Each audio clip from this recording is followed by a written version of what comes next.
Bran's diminutive figure lay under a magic cloak given to all the walkers by Aradia, elf queen of Phoenicia. Months of planning, hardship, and pain would be rewarded, or he, along with his friends, would die here in Plaga Erebus, the dark kingdom of Magnar. Ash spewed up from the Bruna Hatan, the fountain of hate, where dark lightning crackled and hummed, at the top of its metallic peak just a mile from their position. The ash spread outwards from the terrible fountain, creating a gloomy pall that covered the sky, blending day into night.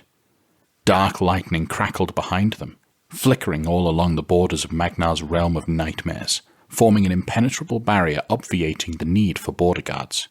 Nearly all of the dark elves and men comprising Magnar's army of conquest lay dead upon hate-filled battlegrounds across the great lands known as Nostraterra. Most of the remnants gathered at the Sanguine Templar, the enormous temple complex only miles from the fountain, sacrificing captives from all the races, fueling the dark lightning. Others roamed the confines of the land, patrolling between the temple and the fountain, guarding against any interference while Magnar brooded and festered in malice, plotting his resurgence. Aradia, elf queen of Phoenicia, driven from her realm into exile in the human realm of Eldora, used her magic to find a small rent in Magnar's lethal defenses, allowing the Watchers to penetrate step by step, avoiding all contact with the guardians of this dark kingdom. Horses could not fit through the small stone archway that was the only ingress to this land, and the elven cavalry waited upon the hills just outside the shimmering fence of death, waiting for their chance to rescue the walkers upon their success. Now, with a slight increase in light, the day was beginning. They must strike soon or risk detection this close to the fountain. One of Bran's fellow walkers, the dwarven king Nis, approached, leaned down to whisper, "It's time, Bran. Stay behind me, while I see if I can breach this infernal pipe."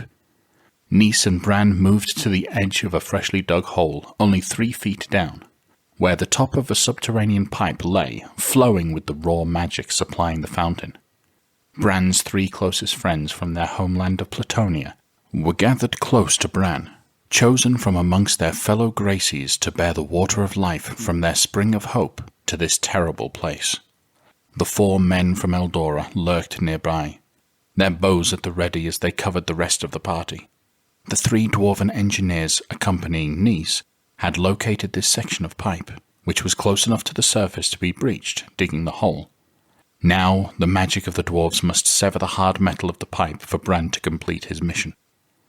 Nis took an ornate ancient warhammer from his pack, its head made of solid platina, a priceless metal mined by dwarves, and Nis muttered an ancient dwarven spell, withdrawing a gleaming crystal cylinder capped in platina, which shone with hundreds of changing colors and tiny shapes. Nis inserted it into a socket in the top of the hammer.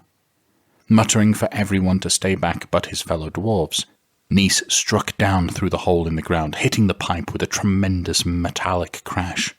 Small bits of black metal spewed up into the air from the hole, and Nis lurched backward, pulled by the dwarves. "Now, Bran," said Nis. Bran and his 3 fellow Gracies approached the hole, and peering down, Bran saw a large rent made in the dark pipe, where a thick dark red liquid swirled its way to the fountain. The smell of rotting flesh emanating from the fissure was nearly overwhelming. Death in liquid form, thought Bran. So Aradia was right. Gracie law held only life can defeat death, and now Bran uncapped the jar of blue liquid, the waters of life carried from Platonia. His fellow 3 Gracies held him around the waist as he poured in the waters, and for a moment nothing happened.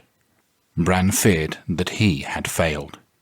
Suddenly, the liquid in the pipe turned from red to a purple white, welling up from the pipe into the hole, as the ground beneath their feet shuddered. The fountain's muttering flicker visible above their heads stuttered and went out. An unearthly quiet descended upon the land. Then, the tower exploded in flickering sheets of shimmering energy, blue-white bolts discharging up from the ground and into the sky in actinic courses, running along the ashes of the surrounding desert.